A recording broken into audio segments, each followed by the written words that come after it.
శ్రీ గురుభ్యో నమ. శ్రీ గురుచరిత్ర అధ్యాయం 44. శ్రీ గణేశాయ నమ. శ్రీ సరస్వత్యై నమ. శ్రీ గురుభ్యో నమ. ప్రస్తావన: సత్కథాశ్రవణానికి సద్గురు సేవావృత్తాంతాలు శ్రేష్టతమములు. అట్టిది వినిన నామధారకుడు ధన్యోస్మి అంటాడు. తంతుకుడు శ్రీగురుడు ఆజ్ఞాపిస్తే వారి పాదుకలు ధరించి వారితో కలిసి యోగగమనంతో శ్రీశైలం చేరి దర్శిస్తాడు.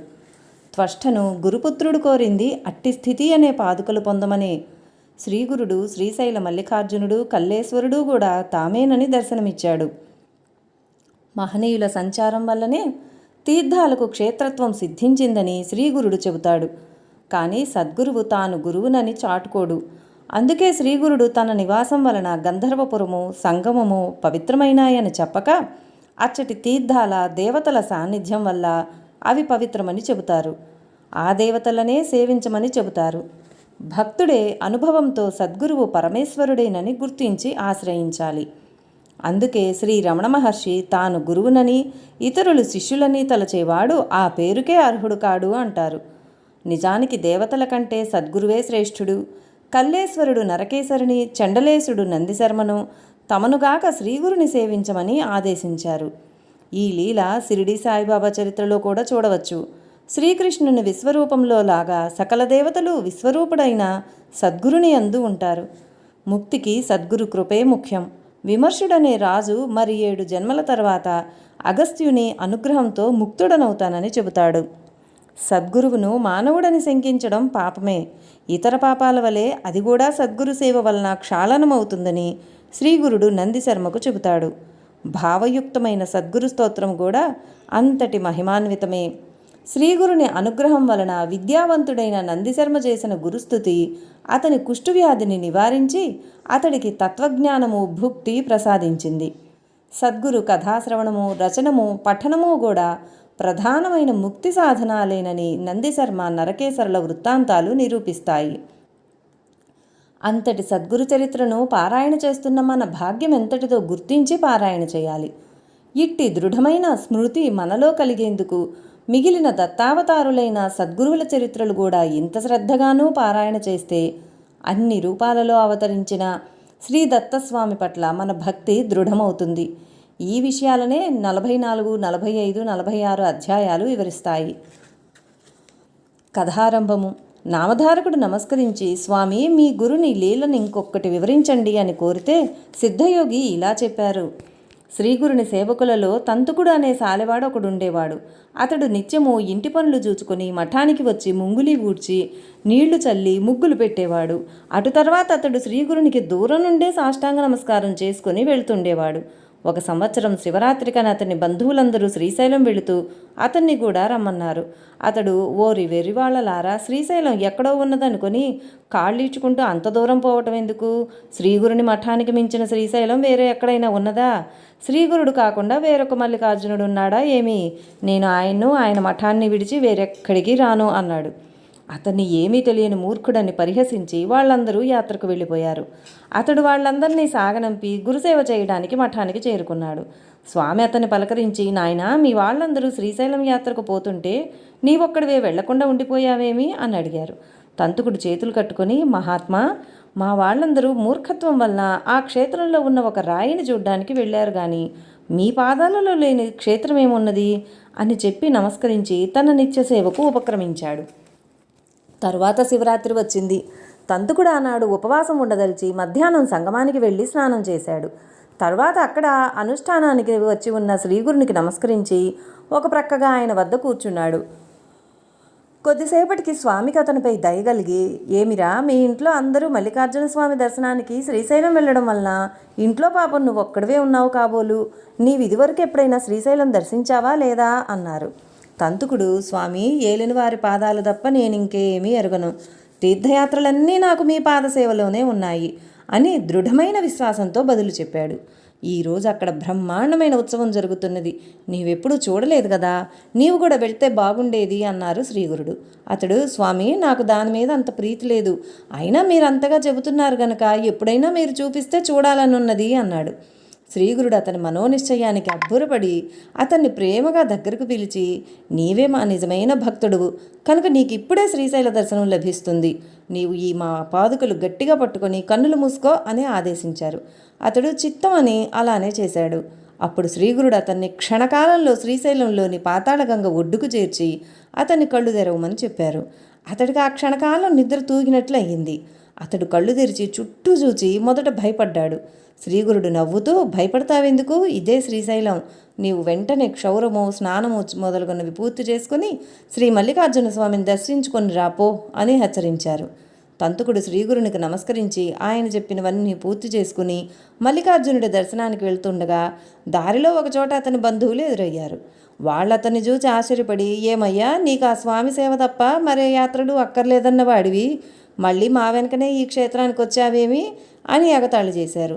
వారితో తంతుకుడు, నేను నిజం చెప్తున్నాను, ఇంతకు కొద్ది ముందే సంగమంలో స్నానం చేశాను, కానీ శ్రీగురుడు ఇంతలో నన్ను ఇక్కడికి తీసుకొచ్చారు, అంతేగాని నాకేమీ తెలియదు అన్నాడు. కానీ అతని మాటలు ఎవరూ నమ్మలేదు. వీడు మనకు కనిపించకుండా మన వెనుకనే వచ్చి ఉండాలి అనుకున్నారు. తంతుకుడు అదేమీ పట్టించుకోక గంధము, పువ్వులు, అక్షింతలు, బిల్వదళాలు తీసుకుని లింగార్చనకు వెళ్ళాడు. కానీ అక్కడ అతనికి మల్లికార్జున లింగానికి బదులు ఆ స్థానంలో శ్రీగురుడు దర్శనమిచ్చారు. అచ్చటి భక్తులు అర్పిస్తున్న పూజలన్నీ ఆయనకే చెందుతున్నట్లు అతనికి దర్శనమైంది. అతడు మొదట ఒక క్షణకాలం ఆశ్చర్యచకితుడయ్యాడు. కానీ మరలా అంతలో తెలివి తెచ్చుకొని, శ్రీగురుడు సాక్షాత్తు శంకరుడే కదా అని సమాధానపడ్డాడు. తర్వాత మల్లికార్జునునికి పూజ చేసుకుని పొంగి పొర్లుతున్న సంతోషంతో పాతాళగంగ వద్దకు చేరాడు. శ్రీగురుడు అక్కడ యథాపూర్వమే కనిపించి, నీవింకా కొంతసేపు ఇక్కడ ఉండి మీ వాళ్లతో కలిసి వస్తావా లేక మాతో వస్తావా అని అడిగారు. తంతుకుడు, మహాత్మా, నేడొక గొప్ప విచిత్రం చూచి వచ్చాను. లింగార్చనకని దేవాలయానికి వెళ్ళినప్పుడు నాకు అక్కడ శివలింగంలో మీరే ఉండి అందరూ చేసే పూజలన్నీ అందుకుంటున్నట్లు దర్శనమైంది. తల క్రింద కొండ నుంచుకొని గులకరాల కోసం గుచ్చుట్టూ గాలించే వారిలా దగ్గరనున్న మిమ్మల్ని విడిచి వీళ్ళంతా ఇంత దూరం ఎందుకు వస్తున్నారో నాకు తెలియటం లేదు. మీరు మానవాకృతితో అవతరించిన పరమేశ్వరులు అయినప్పటికీ నివురుగప్పిన నిప్పుల మీ మహిమ అందరకు గోచరించటం లేదు. అది తెలిసాక మిమ్మల్ని విడిచి నేనిక చేసేదేమున్నది? మీ పాదాల వద్ద పడి ఉన్న నన్ను ఇక్కడికి ఎందుకు తీసుకొచ్చారో నాకు అర్థం కావటం లేదు అన్నాడు. స్వామి, నాయన, అలా కాదు.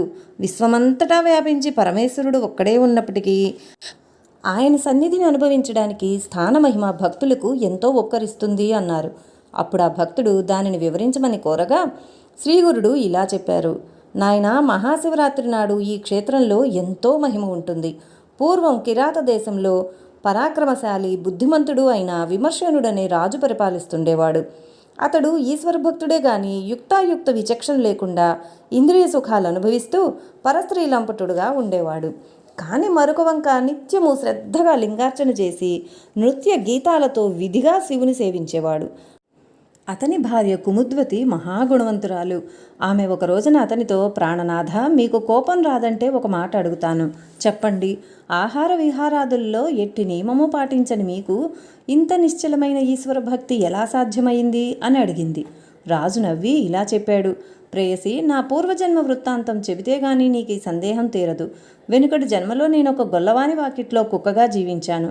అప్పుడు ఒక మాఘమాసంలో మహాశివరాత్రి నాడు ఊళ్ళోని జనమంతా దైవ దర్శనానికి అచ్చటి శివాలయానికి వెళ్ళారు. ఆనాడు అందరూ ఉపవసించాలి గనుక నా యజమాని కూడా అన్నం వండుకోలేదు, నాకు పెట్టనూ లేదు. అందువలన అందరితో పాటు నేను కూడా ఉపవాసం ఉండవలసి వచ్చింది. ఆనాడు ప్రదోష సమయంలో ఆ ఇంటి వారందరూ శివాలయానికి వెళుతుంటే నేను కూడా తోక ఆడించుకుంటూ దారిలో పులిస్తరాకుల కోసం వెతుక్కుంటూ వారి వెంటనే వెళ్ళాను. గ్రామస్తులందరూ తలొక దివిటి చేత పట్టుకొని శివనామ సంకీర్తనం చేస్తూ ఆలయానికి ప్రదక్షిణ చేస్తున్నారు. నేను ఆకలికి ఓర్వలేక తినడానికి ఏమైనా దొరుకుతుందన్న ఆశతో ఆ గుడిలో ప్రవేశించి అన్ని మూలలా తిరుగుతున్నాను. నేను లోపలికి చూచేసరికి అచ్చటి శివలింగం నా కంటపడింది. ఇంతలో పూజ చేస్తున్న అర్చకులు నన్ను చూచి కుక్కను కొట్టండి అని కేకలు వేశారు.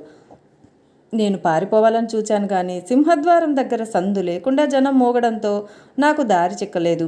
కొందరు కర్రల చేత పట్టుకొని తరుముతుంటే నేను వారి బారి నుండి తప్పించుకోవాలని 3 సార్లు ఆలయం చుట్టూ పరిగెత్తాను. చివరికి అచ్చటి జనం నన్ను బలంగా బాదటంతో నేను ద్వారం వద్ద పడిపోయి ప్రాణం విడిచాను. ఈ రీతిన నేను తెలియకనే ఉపవాసముండి శివపూజ దర్శించి ప్రదక్షిణలు చేసిన పుణ్యం ఆర్జించాను. ఆలయ ద్వారం వద్ద నిలిచిన వారి చేతిలోని దివిటీలను దర్శించి శివుని సన్నిధిలో ప్రాణం విడిచాను. అందువలననే నాకిప్పుడు ఇంత మాత్రమైన జ్ఞానము రాజ్యము లభించాయి. అయినప్పటికీ నాటి కుక్క బుద్ధి మాత్రం నన్ను ఇంకా వదలలేదు.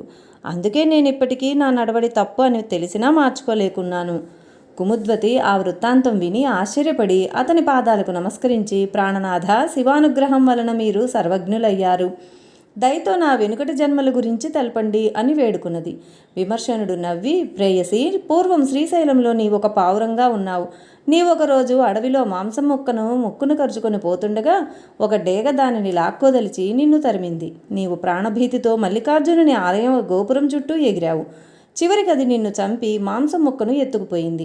ఆనాడు నీవు ఆలయానికి ప్రదక్షిణ చేసి ఆ క్షేత్రంలో మరణించడం వల్ల నీవీనాడు రాణిగా జన్మించావు అని చెప్పాడు. నాటి నుండి ఆమె మరింత భక్తితో శివుని పూజించగలనని చెప్పి, నాథా, ముందు జన్మల్లో మనకేమి జరగనున్నదో కూడా సెలవియ్యండి అని కోరింది. అప్పుడు రాజు ఇలా చెప్పాడు, సఖీ, నేను సింధు దేశంలో రాజకుమారుడిగా జన్మిస్తాను. నీవు సంజయ దేశ రాజకుమార్తెగా జన్మించి నా భార్యవవుతావు. ఆ పై జన్మలో నేను సౌరాష్ట్ర దేశానికి రాజునవుతాను. నీవు కళింగ రాజకుమార్తెవై నా రాణివవుతావు.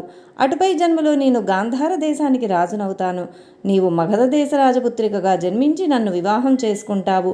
ఆ తర్వాత జన్మలో నేను అవంతి రాజకుమారుడిగా జన్మించినప్పుడు నీవు దశార్ణ దేశంలో రాజకుమార్తెగా జన్మించి నా పట్టమహిషివవుతావు. అటు తర్వాత జన్మలో నేను అనంతుడనే రాజుగా జన్మిస్తాను. నీవు యయాతి వంశంలో జన్మించి నా రాణివవుతావు. ఆ పైన నేను పాండ్యదేశంలో పద్మవర్ణుడనే రాజుగా జన్మిస్తాను. అప్పుడు నీవు విదర్భ దేశంలో సుమతి అనే రాజకుమార్తెగా స్వయంవరంలో నన్ను వివాహమాడతావు. అప్పుడు నేను సర్వశాస్త్రాలు నేర్చి దేవతలను బ్రాహ్మణులను పూజిస్తూ దాన ధర్మాలు చేసి చివరకు వృద్ధాప్యంలో అగస్త్య మహర్షి వలన సన్యాసాశ్రమం తీసుకొని మరణించాక నీతో కలిసి జన్మరాహిత్యం పొందుతాను. ఇంతటికీ కారణం శ్రీశైల మల్లికార్జునుని అనుగ్రహమే.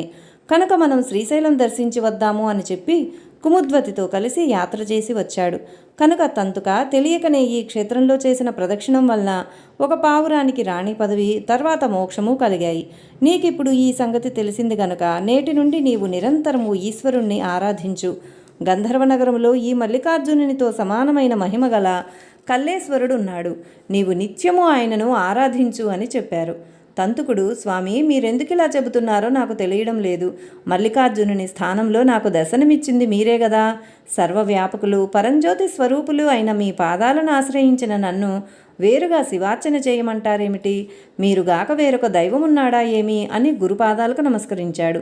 శ్రీగురుడు అతనితో పాదుకలు విడువకుండా పట్టుకోమని చెప్పి రెప్పపాటులో గంధర్వపురం వద్ద సంగమానికి అతన్ని తమతో కూడా చేర్చారు. వీరిద్దరూ శ్రీశైలంలోనున్న సమయంలో పురవాసులెందరో శ్రీ నృసింహ సరస్వతీ స్వామి దర్శనం కోసం మఠానికి సంగమానికి వచ్చి పవిత్రమైన మహాశివరాత్రి నాడు వారి దర్శనం ఎక్కడా లభించక నిరాశతో తిరిగిపోయారు.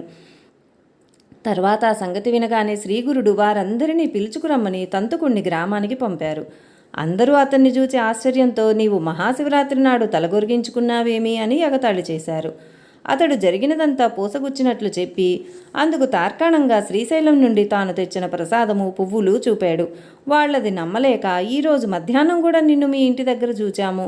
నీవు చెప్పేది నిజం కాదు. ఈ పువ్వులు ఇంకెక్కడి నుంచో తెచ్చావులేపో అన్నారు. అప్పుడు అతడు తనను రెప్పపాటులో శ్రీగురుడు శ్రీశైలం తీసుకువెళ్ళి వచ్చిన సంగతి చెప్పి, ఇప్పుడు స్వామి సంగమ తీరంలో ఉన్నారు, మిమ్మల్ని పిలుచుకురమ్మన్నారు, కావాలంటే వారిని అడగండి అని చెప్పాడు. శ్రీగురుని మహత్యం ఎరిగిన ఆ భక్తులు నమ్మారు. వెంటనే అందరూ శ్రీగురుని దర్శించి ఆ రూపంలో తమకు కూడా మల్లికార్జునుడే దర్శనమిచ్చారని స్తుతించారు. తర్వాత 15 రోజులకు శ్రీశైల యాత్రకు వెళ్లిన పురవాసులు తిరిగి వచ్చి ఆ క్షేత్రంలో తాము తంతుకుణ్ణి చూచామని చెప్పారు. అంతవరకు అతని మాటలు నమ్మని వారు కూడా తంతుకుడు చెప్పింది వాస్తవమని తెలుసుకున్నారు. తంతుకుడు యావజ్జీవము స్వామిని సేవించి చివరకు ముక్తి పొందాడు. శ్రీగురుని మహత్యం ఎంతని చెప్పగలము. శ్రీ దత్తాయ గురవే నమః. శ్రీ శ్రీపాద శ్రీవల్లభాయ నమః. శ్రీ నృసింహ సరస్వత్యై నమః. జై గురుదేవ దత్తకు జై. లైక్ చేయండి, షేర్ చేయండి, సబ్స్క్రైబ్ చేయండి అండ్ కమెంట్ కూడా చేయండి. మీరు చేసే లైక్స్ అండ్ కమెంట్స్ వల్ల వీడియో ఎక్కువ మందికి రీచ్ అవ్వడానికి ఉపయోగపడుతుంది. So please like, share and comment. Thank you.